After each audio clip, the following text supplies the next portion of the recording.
Mind your head here. Yep.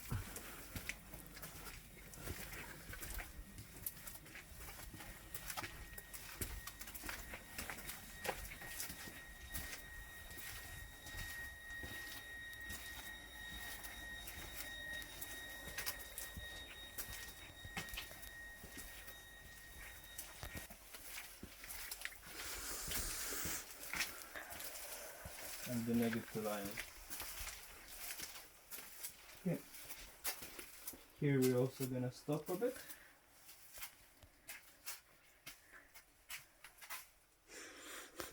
And obviously we immediately thought that nature doesn't really make things look like this. So we took a little sample from here, which we sent to analysis, and the results have shown that this here is actually ceramic, but this ceramic was actually forged on a temperature of 1000 degrees Celsius. It actually caused this ceramic to become special in a certain way, which I will explain a bit later. So the next thing that we could notice is that this egg-shaped block obviously kind of reminds us that this is the beginning, because the egg is like the birth of something new. It's at the beginning of the tunnels, so this one looks like an egg. So that's what we immediately thought. Some say that it looks like a heart and it's not in its like natural form, like how it actually looks like, not the heart that we draw, like, but the one that it actually is. And you can also see that they constructed this block here out of two parts. It has a basis on the bottom and it has a lid on top. So there has to be something inside. And to figure out what's inside, we didn't want to damage it or anything similar, but we actually performed geoelectric scannings. And inside of it, we discover little pieces of quartz crystals which are distributed throughout the inside of the block. You can also see a lot of glitters on the block. Jesse Smith. Oh. You can see a lot of glitters on the block, proving that they also mixed the quartz dust with the clay before they forged it. And it actually caused the ceramic to become very piezoelectric. So piezoelectric means how a certain material can, transform frequencies, like what's the odds of a material doing that. For example, in the ceramics that we use today, all of the particles, all of the atoms are like randomly distributed around, but by them actually forging it and modulating the material itself, they cause the molecules and the particles to actually align themselves in such a way where the material would be very responsive to vibrations and similar stuff. So obviously this comes with the design, it comes from the intelligent hand, so obviously they had to know all of this. They were some sort of alchemists. Whatever happened here, we are, very surprised when we discovered this. So we know that it can be used as a transformator of frequency, amplifier, and similar things. But how? So we started looking around it. Is there some kind of a source of energy somewhere? And then we thought maybe underneath the block there's something. And we scanned, and 21 meters underneath it, we discover a underground water flow. So the underground water flow has the same width as the block, and the pointy end of the block points the way where the water flows. So basically, this means that this is no coincidence. The underground water is always a source of energy. So it makes vibrations, and it makes low frequency of electromagnetism. It travels vertical to the surface, and on its way to the surface, it hits the block, which actually vibrates, resonates, and it actually increases the frequency up to 28 kilohertz. We measure 28 kilohertz around it, and which is actually a very good frequency for us.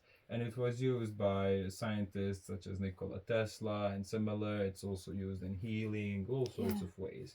So we obviously immediately thought, Well, somebody made an oasis here in the tunnels where your body is going to be mainly focused on regenerating itself and similar stuff. In some places there's a different smell because of these wooden support beams. They change in their when we change them, it takes a bit of time for them to kind of oxidate and breathe out because it's spruce wood. Everything needs.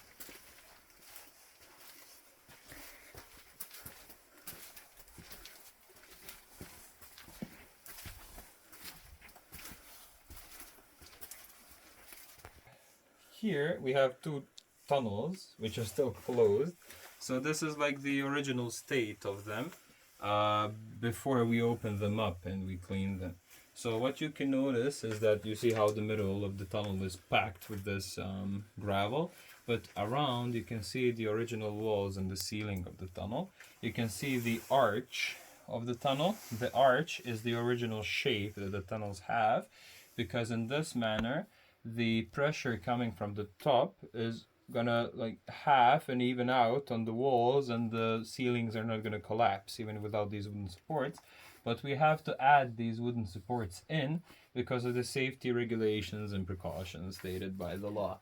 And here you can see a wall which is made of creed rocks and river stones, precisely rested one on top of another. There's no binder in between them like clay, cement, calcium carbonate. That's why we call them dry walls. And we discovered over 50 of these in the tunnels. And they're like the main thing that kind of proves that it's impossible for some kind of a like a flood and similar stuff to have brought in all of the gravel and then built these walls magically. Obviously somebody had to do this. It's impossible to occur by itself.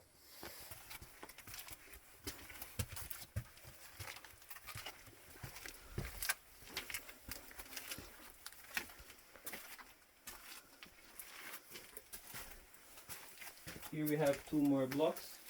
The one on the right weighs 3.5 tons. This one on the left weighs 4 tons. So material is the same. Ceramic, again, 28 kilohertz. Frequency that it makes, 28 kilohertz.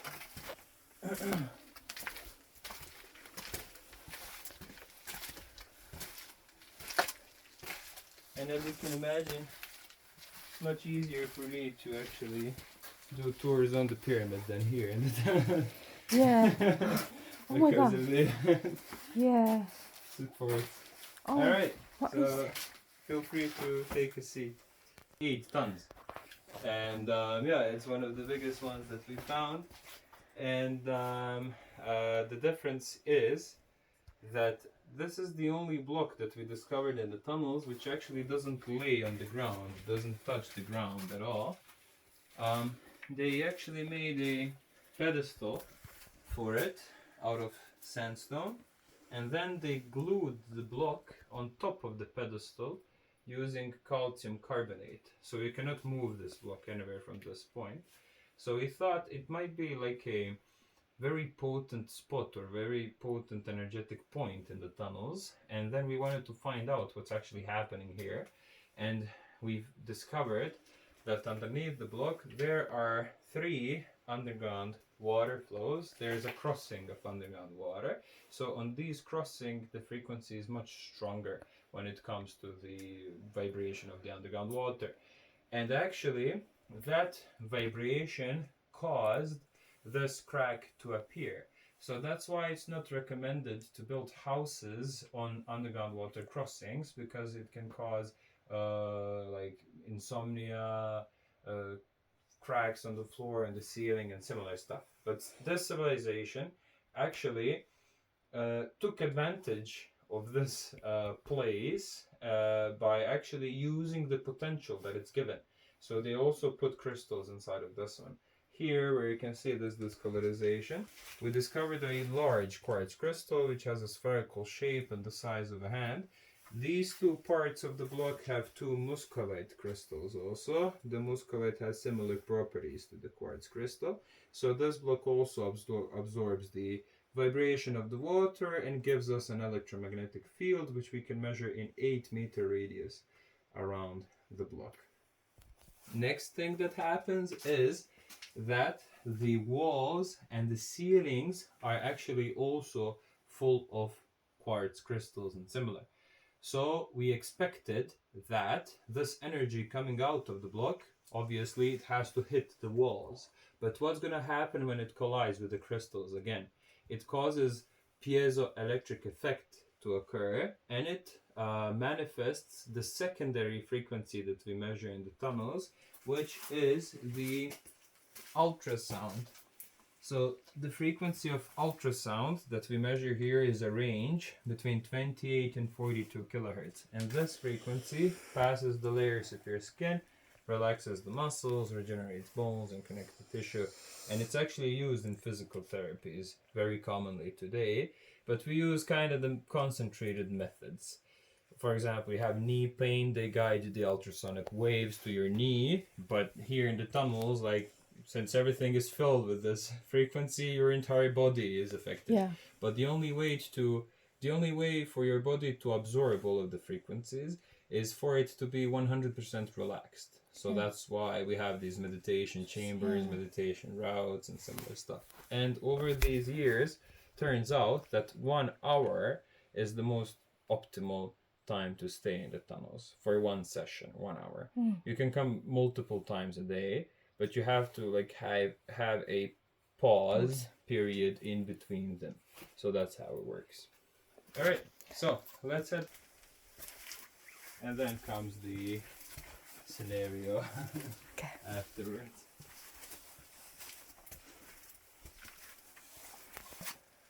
So if you crouch down here and you look at the end of this passage, you can see a little water accumulation, a little lake which we discovered. So that chamber where the lake is, it was never filled with gravel in the past. It was clean and open. And the water level is like 1/2 meter, and the water covers 10 meters squared of surface. We didn't want to damage it or touch it or anything. We just put light inside. This is a cable isolating the electricity like this. We're not basically touching the water at all. And the water turns out to be 100% pure. There's no like bacteria, nothing, because it was isolated from everything of the outside world. See, the water is isolated. Yeah. But the thing is that it doesn't come from anywhere and it doesn't go anywhere, so it just stays there. Yeah. Interesting. That's why we wanted to protect it, and we blocked it like this, because people try to crawl inside and all kinds of things. So here is one of the most interesting parts of the presentation also. So in 2012, after discovering the lake, which you saw previously, we discovered these tunnel sections, which you can see here in the poster. They're quite deep inside of the tunnels. We don't go over there because the water depth in these tunnels is 1 meter 75 centimeters. So you would be totally drenched in water. The thing about these tunnels is that they were clean and open, like entirety of them, and they're over 350 meters long together. In the middle of these tunnels and passages, we can see that people dug channels like through the floor. You can see it here. So you can see how the walls and the floors of these channels meet in 90-degree angles, which proves that it's impossible for, say, water friction to make something like this. Because when water flows, it's going to make an arch. It never makes 90 degrees. So somebody had to dig this. And no matter how much water we take out, the water comes back to the same original level that it was. So there is a system of connected cups here. And Roman aqueducts used to function in a similar manner like this. So the Romans would like find a lake, and then they would have a city, for example, near the lake, and then they would dig like channels through the ground, like V, you know. So when the water fills up the reservoir, and the town is gonna stop, and then when you use the water, it replenishes and stops again. That's how this works also. And the thing is that this water actually doesn't have a source horizontally, but actually comes from the ground up and sources in these tunnels. We took samples of them, of the water, which we sent to the Institute for Health and Safety of Food in a nearby city of Zenica, and the water is 100% pure. It has 7.58 pH value according to the last analysis. Before that, it was like 7.49, and then sometimes like 7.54 and similar, but it goes around 7.5. But that's the same way that your blood does. Yeah. Like pH is 7.5. And it's very rich in minerals, magnesium, calcium, so very good to consume. And then we wanted to see if this water had any effects on it from all of these energies and frequencies of the tunnels. And the person who was studying how water reacts to different vibrations and energies was Dr. Masaru Emoto from Japan. So Dr. Emoto actually found out and discovered that if water is exposed to bad vibrations, negative words, negative people and things like that, and then you freeze it and you put it under an electronic microscope, the water has a broken crystal. If it listens to words of hate, it looks like this. Heavy metal music, it looks like this. And these two are like the waters that you can find in your surroundings. This one is from a polluted lake. You see how it has a broken crystal, and it has a lot of bacteria, these little circles. This is tap water from Tokyo. You see that it's dark gray because it's full of chlorine metals, nanoplastic, it's deformed and dead. But take a look at these crystals here. They are hexagons. This is the reaction of water to words of love. This is meditation and prayers and similar stuff. So basically, water can absorb the good intention that you send it. So for example, before you eat, before you drink and stuff like that, if you are thankful and you thank something, for example, in Christians, they usually pray before eating because it sends good vibrations. Muslims, they thank the Lord for the food that you have. Some people just appreciate it, and actually you get the good frequencies that you sent to the food and water back to you, like somebody intended it to you. Yeah. And it actually has an explanation. So if you would take like 10 milliliters of energetically alive water and you would mix it with 1 liter of energetically dead water, the molecules communicate with one another, they share the information, and they resonate. Your body is 75% made of water, so if you obviously take in the water in your system, which is energetically alive, it's going to send everything to your cells. So that's how it works. We took 1 liter of the tunnel water, and the second liter was the tap water from our town here. And here you can see 2 results. This is the tap water from our town. You can see that it has a dark gray color. It's also dead energetically, unfortunately, because it's treated with chlorine and all of this stuff. But here, I see the tunnel water. So it's pure. It has a golden reflection, golden color, because it doesn't have any of the chemicals. And it formed a perfect hexagon-shaped crystal because for thousands of years, it was exposed to the best frequency of electromagnetism, ultrasound, Schumann resonance, negative ions, and everything. So by you consuming this water, you would get the same things into your system as if you were meditating in the tunnels. But the question is there a safe way for us to provide this water for people? There is a safe way. But before we found the way out, people tried to fetch the water out in the helmets and drink from the hands, which could contaminate the water. So that's why we blocked everything over there. In 2016, for the first time, we started bottling the water. We used dark glass. You have to use dark glass bottles because they protect the water and any liquid from cosmic radiations. And glass doesn't let off chemicals like plastic does.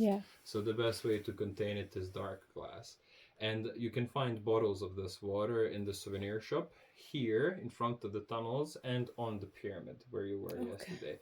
So you can actually drink it like immediately from the bottle, or you can use it like a concentrate. You can take the bottle cap of water and mix it with 1 liter Yeah. of normal water, but you have to be careful and always use dark glass bottles. You leave it for 6 hours to sit because it takes 6 hours for the chemical reaction to occur, and then you get 1 liter of the tunnel water. And from one bottle, you can make like 25 liters like that. Okay. So yeah, it's very actually more economic if you do it that way instead of like drinking it immediately, even though Yeah. there's no consequences of doing that anyways. And the reason why we are doing tours, why we sell tickets, books, souvenirs, and similar stuff is obviously to finance everything here, because we are a non-government organization. So we are not funded by the government. We are not actually supported by the government, like moral support, you know, Yeah. literally nothing. So everything that you can see around here in our project, we did ourselves. So that's why we are also thankful as a foundation to you, for example, Yeah. because by you coming here, buying a ticket, you also supported our project.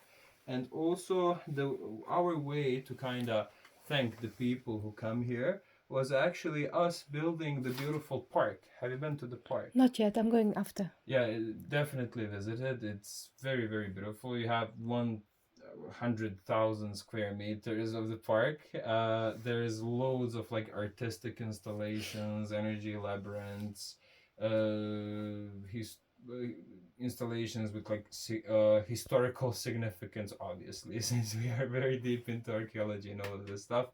And it's just like us kind of giving back to people who come here. That's So you very can nice. easily access the park. When you go out, you just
place was amazing.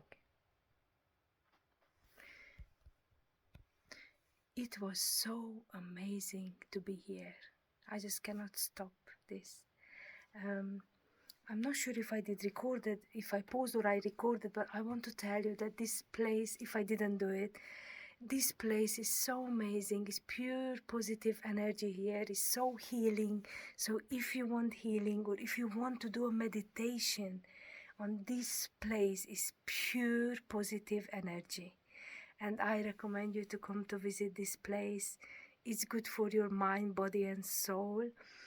And I wish you all the best, and may all your dreams come true. Receive your healing and anything you want. Everything is available for us, guys. Just believe it, meditate, and believe that everything is available for us. I send you so much love, and create a beautiful life moment by moment. Mwah. And sorry if there was like at the last minute, I don't know if I did record this already or if I'm not sure what I did there, but hope it's gonna work out good because I don't want to edit this video. And the reason why I recorded is because I wanted to share. And please, when you watch it, just, I don't know, when you listen it, just close for a moment your eyes and just take this energy. I send you all the energy what is there here, okay?